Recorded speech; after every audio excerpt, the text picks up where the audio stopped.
Good morning and welcome to episode 126 of Duval Rundown. My name is Gus Logue. Today I'm joined not by my usual Friday guest, Hacker, but instead by the GOAT replacement. Appreciate my favorite substitute for this show, Rick Ballou. You can catch him on his show, Into the Night, each weekday evening from 6 to 8 p.m. on 92.5 and 1010 XL. Rick, welcome back to the show. Really appreciate your time. Gus, good morning. How are things?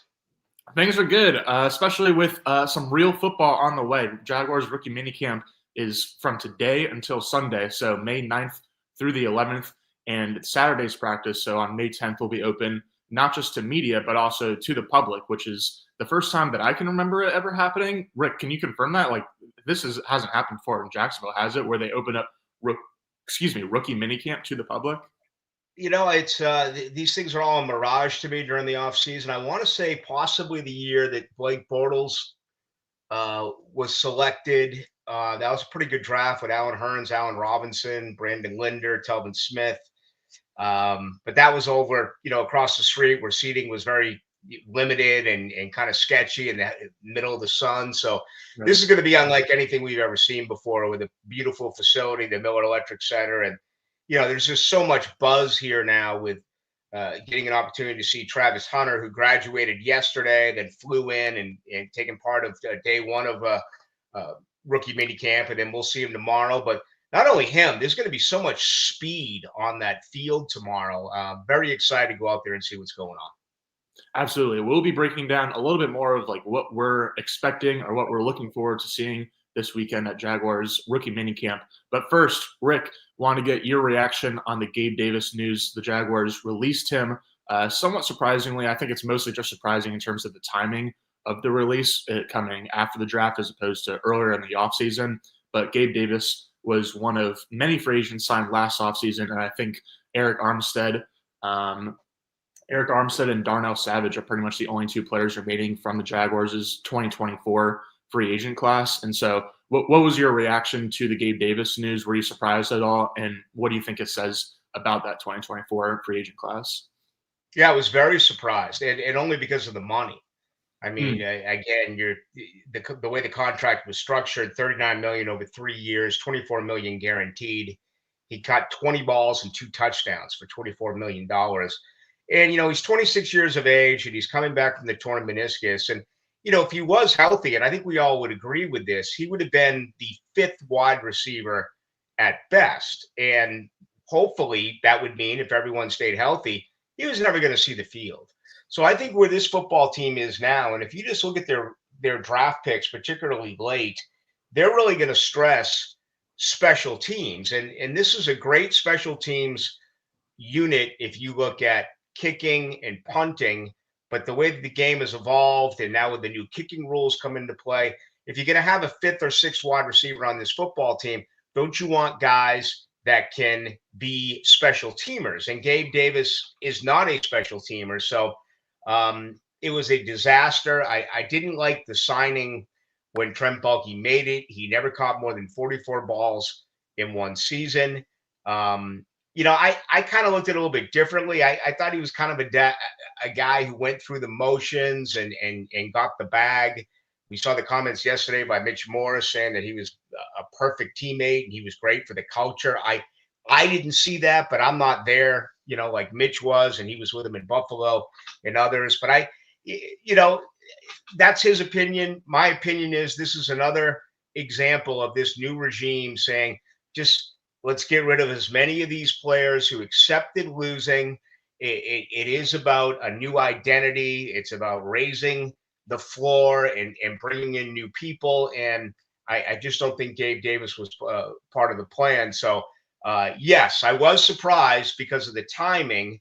But if they're willing to eat that contract and spread out the dead cap money over the next 4 years, I think it's better for the Jaguars today.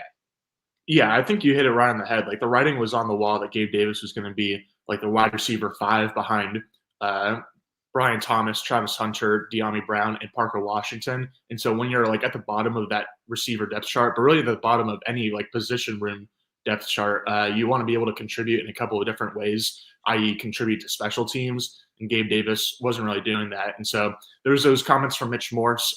Brian Thomas also recently said to ET, our guy actually at the draft party for the first round of the draft, Brian Thomas told ET that Christian Kirk and Gabe Davis were like huge helps for him during his rookie year as just like veteran presences that kind of helped him learn the game and how to be a professional. And so certainly there are multiple, not reports, but multiple people saying that like behind the scenes, Gabe Davis was certainly good for that locker room and for the culture. But from our perspective, like he had a career low 20 catches in just 10 games. The Jaguars apparently waived him with like failed physical designation. And so it'll be interesting to see like whether that changes the dead money at all or not. But as of now, from what we know, Gabe Davis is that contract is going to eat up $20.3 million in dead cap for the Jaguars, and they'll probably spread it out over the next multiple seasons. And so, yeah, as you said, like the Jaguars are clearly cleaning house, not just with their head coach and their coordinators and their general manager, but also with the roster that the former general manager built. They didn't retain any free agents this offseason. They're cutting a lot of veterans that I think to a lot of people are surprising. But yeah, they're certainly starting from the ground up. And so I feel like that's a good place to transition into rookie minicamp, because obviously the Jaguars, with so many veterans either let go or not retained, they're going to have a lot of young cats on the field, not just the 9 players in their rookie class, but also over 20 undrafted free agents as well. So Rick, let's start out with Travis Hunter, I guess, because obviously he's the belle of the ball. I think that's probably the main reason that the Jaguars are opening up rookie minicamp to not just media, but also to public. And so certainly, like, I don't think that like that we should like take anything good or bad from what Travis Hunter does on the field, but like, is there anything specific that you're looking for from Travis Hunter this weekend? No, it's almost like going to a rock concert. I mean, let's just sit back and enjoy it. I just want to watch him run.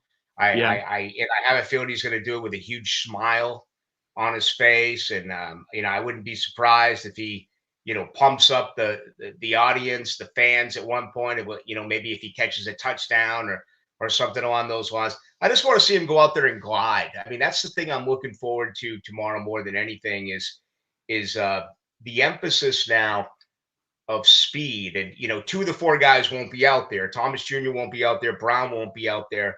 But you take Travis Hunter, and then you take Tootin, the 3rd overall pick that they got, 4th overall pick, they got from Virginia Tech. You got 4 guys on this football team that can score anytime they touch the ball from anywhere on the field. I mean, this is unlike – this almost reminds me of like a Florida Gator team or a Florida State team. This is unlike any Jaguars team that I can ever think of. Now, it's a big if. You got to get the football to these guys, and that's what Liam Cohen and this offense is now going to have to do. But for Jaguar fans, this has to be so incredibly exciting to know that you have those type of game changers on your roster. So I just want to see what Travis, I want to see him go through some drills. I want to see how quick those hips are, how he can turn around and run. And certainly I did watch a lot of Colorado football the last couple of years, but it's going to be cool to see a phenomenal athlete and also a guy that is bringing so much excitement. Let's be honest about this. If they selected Mason Graham, I don't think there'd be a big buzz in town about going to the Miller Electric Center tomorrow. But the fact that it's Travis Hunter, I mean, all of a sudden, this is like there's going to be scalpers in the parking lot, for people trying to get in to see this event. Absolutely. No, I had the exact same reaction. Like, no offense to Mason Graham, but if Mason Graham was the pick at 5th overall, or even if it was Ashton Genty at 5th overall, which does seem like that was the direction the Jaguars. That would have been a little bit of a buzz, Genty. Would have been a little bit of a buzz, but even Genty, I don't know if they would have done this for Genty. This is obviously they made a really bold swing in the draft by moving up from the 5th pick to the 2nd pick for Travis Hunter, and so now Jaguars fans are able to kind of reap the benefits of, as you're saying, just enjoying the show. And so, yeah, I'm like, the main thing I'm looking for from Travis Hunter this weekend is like not really anything that he can control, but like more so his usage of like how often he's playing offense versus defense, where he's lining up on offense and defense. And certainly you don't want to make any like huge assumptions just based on rookie minicamp, which is pretty much the first time that these rookies are in the building and seeing the field for the Jaguars. But it can potentially be like just an indication or a hint into what their usage is going to be. And I think you can say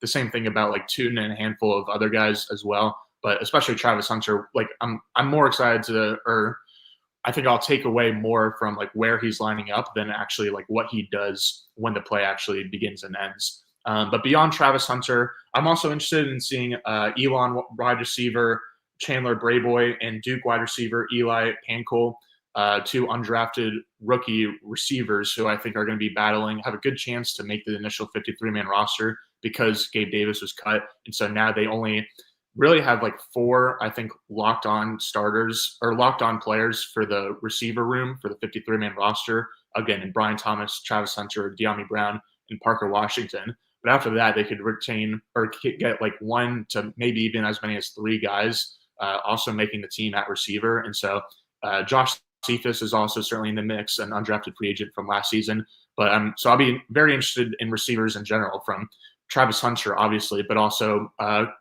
more of the undrafted and relative unknown guys to see whether they can make a good first impression towards making the team. But Rick, any other rookies that you'll be keeping your eye on this weekend? It's a good point that you make about these undrafted free agents, because before I get to that, we mentioned the Bortles draft, and I remember that was a year where they had 49 rookies.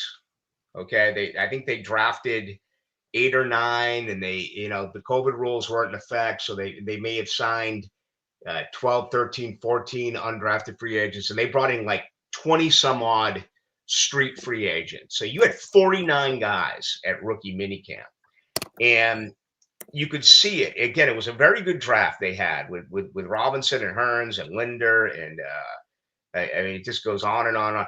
And you could see initially that even though he was a 5th round pick, that Telvin Smith was a leader, in that he was a guy that was infectious and that others were going to be able to gravitate to.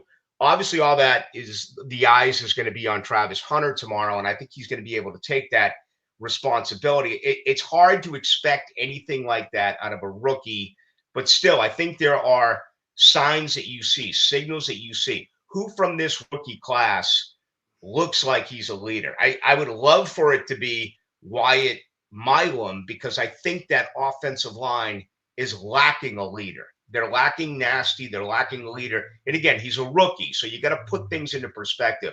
But it'd be great to see, because you're not going to see really, there's going to be no contact. There's going to be none of that. It's going to be hard to really judge offense, defensive linemen, in my opinion. It's going to be more of really witnessing skill position guys. But that's one thing that I'll be interested in a guy like Milam. How much does he talk? How active is he?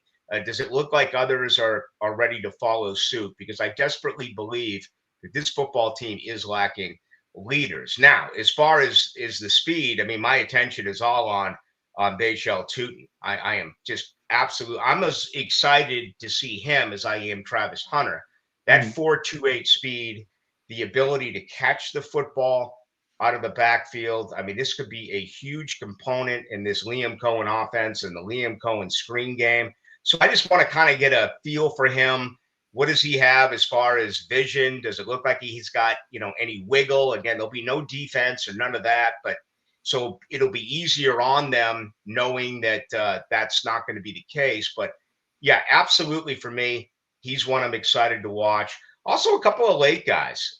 Ray Lane is very intriguing to me, the safety out of Navy. We were talking yesterday about Daniel Thomas, and we were talking yesterday about Andrew Wingard. In my opinion, 2 very good special teams guys, but I think that they're limited, in coverage. I know Dewey's a cult-like figure here in town. He's very good against the run. Never been a huge fan of him in coverage. Let's be honest, Daniel Thomas, if he's out there at safety, he's really a liability.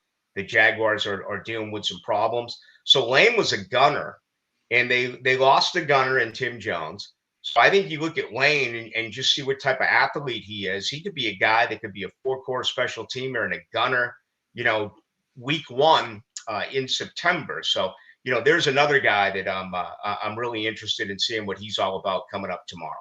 Yeah, I'll also throw in LaKent Allen, the 7th-round running back out of Syracuse. Immediately after the pick, I was pretty excited about this guy as a guy that certainly is never going to become a workhorse. You can say the same thing about Tuna as a 4th-round pick.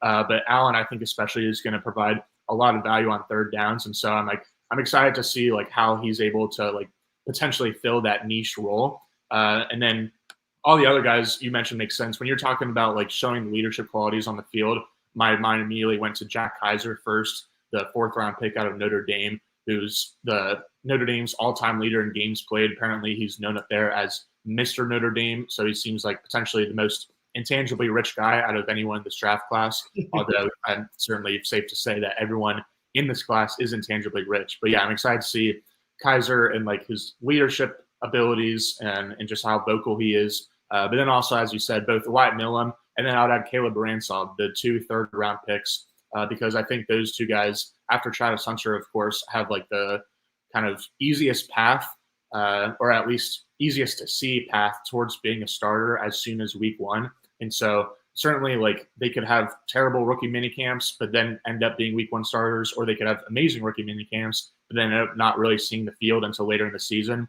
Again, we can't really put too much stock into rookie mini camp, but I'll definitely be keeping my eye on both of those third-round rookies, just because I think we have the potential to see them sooner than later in the starting lineup. Milam probably at left guard over Ezra Cleveland, and then Ransaw probably at safety over Darnell Savage or Antonio Johnson or Dewey Wingard or whoever you want to say. But I think certainly with Ransaw and Lane in the mix, just the safety room in general is going to be one to watch out for. Rick, are there any undrafted free agents that you're keeping your eye on? I know Ethan Downs is a pretty popular name. We've got one commentator who keeps saying that he's got a very Dwayne Smoot profile. I mentioned 2 undrafted wide receivers, mostly because I think they're interesting individuals in their own right, but I'm mostly interested in them just because I think there's a path to them making the roster in that receiver room. But is there any undrafted guys that you're looking out for, or are you mostly focused on the 9 drafted rookies? Yeah, I'm really focused on those 9, but the 3 that you mentioned certainly come to mind. Also, the 2 some out of Oregon.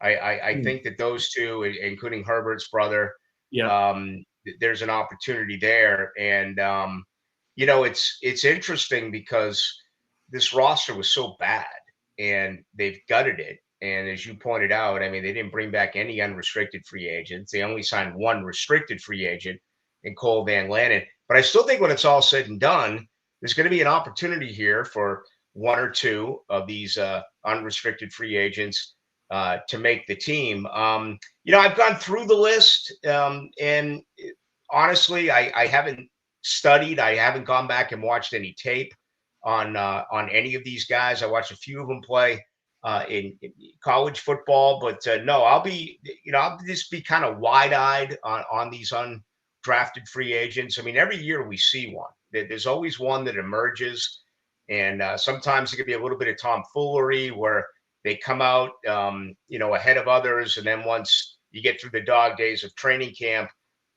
beginning in late July, they tend to settle in a little bit. I will be interested to see if they add any street free agents. I haven't seen a report on that as of yet. So I guess our understanding right now is there'll be 29 guys out there, but I wouldn't be surprised at all, Gus, if you see that they do sign some street free agents and maybe bring in an additional 10 or so football players to go out there tomorrow. Well, maybe they'll even have someone not sign officially as a free agent, but try out as a free agent with the rest of the rookie minicamp, kind of like Jarvis Landry did. Was that last offseason that Jarvis Landry was in the building? What a time. It was, and I remember it was raining. It was an indoors practice. Yeah, that's right, Jarvis Landry, and they kind of said all the right things, and we never heard it from him again. He just kind of went away. I think if you were watching him that day, you would know why. But that'll do it for today's show. I'll certainly have plenty of takeaways on Monday's show at 9:04 a.m. Eastern. But Rick, thank you so much for joining me today to break down 2024 free agency class, but especially to preview 2025 Jaguars rookie minicamp. Thanks as always, Rick. I hope you have a good weekend. Gus, appreciate it. Thank you very much. I'll see you later today and see you tomorrow, and Jaguar fans as well over at the Miller Electric Center. Absolutely. All right. Thanks again to Rick. Thank you to all of our watchers, our listeners, and especially our commenters. Have a good weekend, y'all. I'll be back on Monday for takeaways from rookie minicamp. So see you guys then. Adios.